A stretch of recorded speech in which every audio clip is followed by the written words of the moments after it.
Let's talk about mitosis. Mitosis is the main process by which eukaryotic cells divide. So you're going to take one cell and you're going to duplicate it into two exactly genetically identical daughter cells. This is going to happen in all the somatic cells of your body. That is to say, all of the cells that are not germ cells. And germ cells are just the cells that make gametes, or the egg and sperm. Those are going to go by meiosis, which is a different cell division process that we're going to cover in another video. So mitosis is actually just a small part of the cell cycle. Most of the cell cycle we're going to spend in something called interphase. So interphase is just the cell living its life and growing and, performing all the functions it's supposed to do. So first we have the G1 phase, and G basically stands for gap or growth. I've heard both ways. You can think of it as either one, but the cell is growing, the cell is developing, the cell is living its everyday life. The S phase stands for DNA synthesis, so it's going to take its entire genome and it's going to copy it. And that's so that each daughter cell in mitosis can get one copy of each chromosome. Then we have G2, which is kind of like G1, more growth, more stuff, duplication of organelles, etc. And finally, we will come to the M phase, or mitosis. And mitosis actually has a lot of little subphases that we're going to go over now. So let's go back to interphase for a minute. Interphase is going to have the DNA in a different form than you may be used to. So you're probably used to seeing DNA something like this. This is a chromosome, right? Well, in interphase, the DNA actually isn't in condensed chromosomes like this. It's in a very uncondensed, like squiggly, random kind of shape called chromatin. And this is what chromatin looks like. The other thing we want to point out in interphase is that during interphase, we duplicate this organelle called the centrosome. So this is a centrosome, and this is the other centrosome. They got duplicated. And a centrosome is just a microtubule organizing center. Microtubules are a component of the cytoskeleton, so they help maintain the structure of the cell. They also carry around vesicles and stuff in combination with motor proteins. Microtubules are polymers, repeating units of the protein tubulin. So what the centrosomes and the two centrioles in each one do is just organize the microtubules. They act as like a home base for them, so that one end of the microtubule is always attached to the centrosome. Anyway, those are going to be duplicated, and they're going to become very important in just a second. The first real phase of mitosis is called prophase. You can remember it like pro is like pre is like before, so it's first. In this phase, we are going to start to see the familiar shapes of chromosomes forming in the nucleus. The DNA is going to be condensing. And then with these centrosomes, they're going to start to separate, and between them are going to grow the microtubules. Next, we have prometaphase, and some curricula have prometaphase, some don't. So if your book or your curriculum doesn't use prometaphase, I like to group it in with prophase, because metaphase has like one main characteristic that we're going to see later on, and that is not involved in prometaphase. Prometaphase is more similar to prophase. In prometaphase, we're going to start to see the nuclear envelope break, so the chromosomes start to float freely in the cytoplasm. And we're going to start to see some distinct types of microtubules. Now, before I explain that, I want to go back up to our little drawing of a chromosome, and there's a couple parts I want to label. So this chromosome, now remember, has two copies of its DNA, because we went through the S phase and we duplicated all the DNA, right? So each side of it is called a sister chromatid, and the sister chromatids have identical DNA. These sister chromatids are bound together by a protein called cohesin.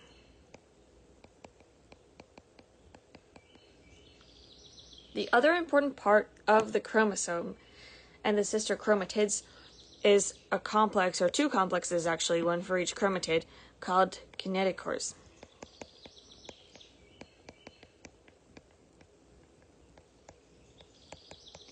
I'm going to say this now, and I'm probably going to say this over and over again in these videos, that word roots in biology are everything. So if you look at kinetochores, you see this kinet, and when I see this, I like to think of kinetic energy, so it means movement.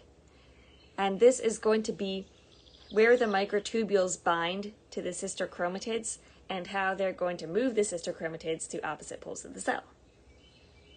So now that we know that, we can start to classify some different types of microtubules that are going to emerge. One of these is going to be kinetochore microtubules. And those are obviously the microtubules that attach to the kinetochores of each sister chromatid.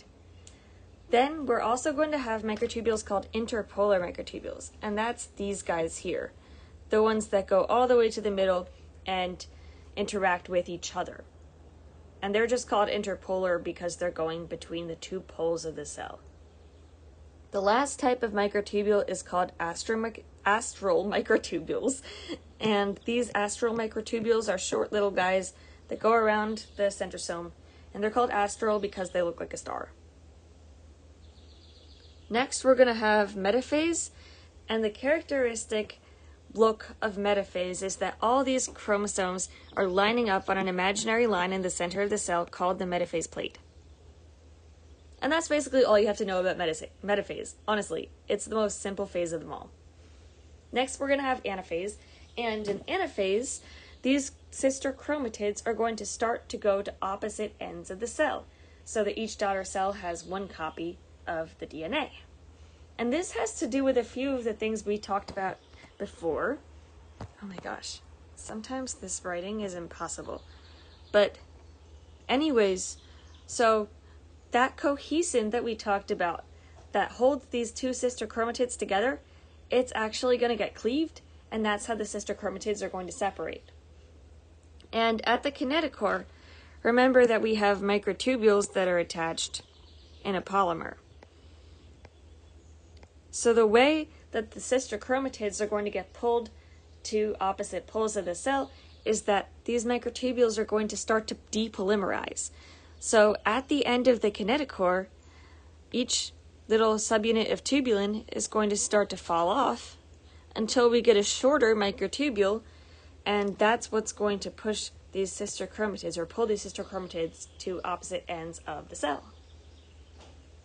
The next phase is called telophase, and in telophase we start to prepare to finally divide into these two daughter cells. So the chromosomes are going to start to decondense again into chromatin.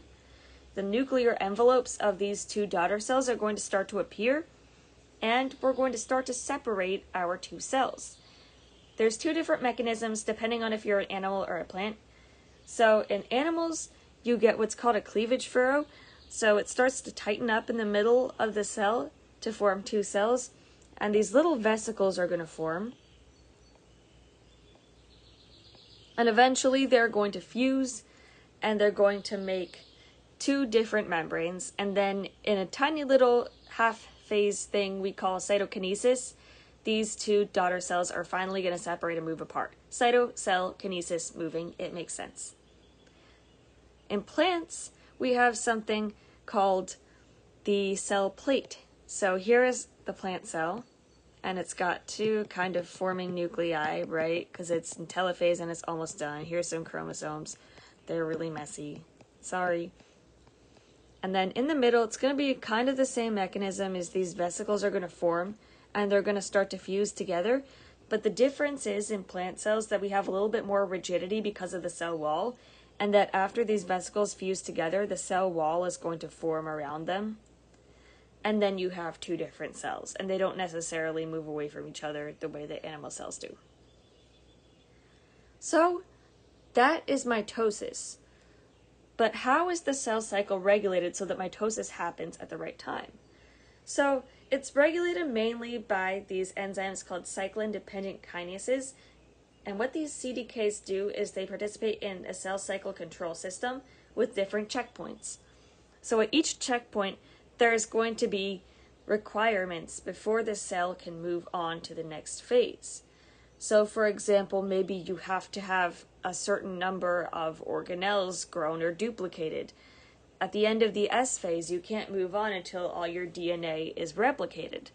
And if you don't have your DNA replicated, you stay in S phase until you do. So yeah, you have different checkpoints, and sometimes these checkpoints get violated.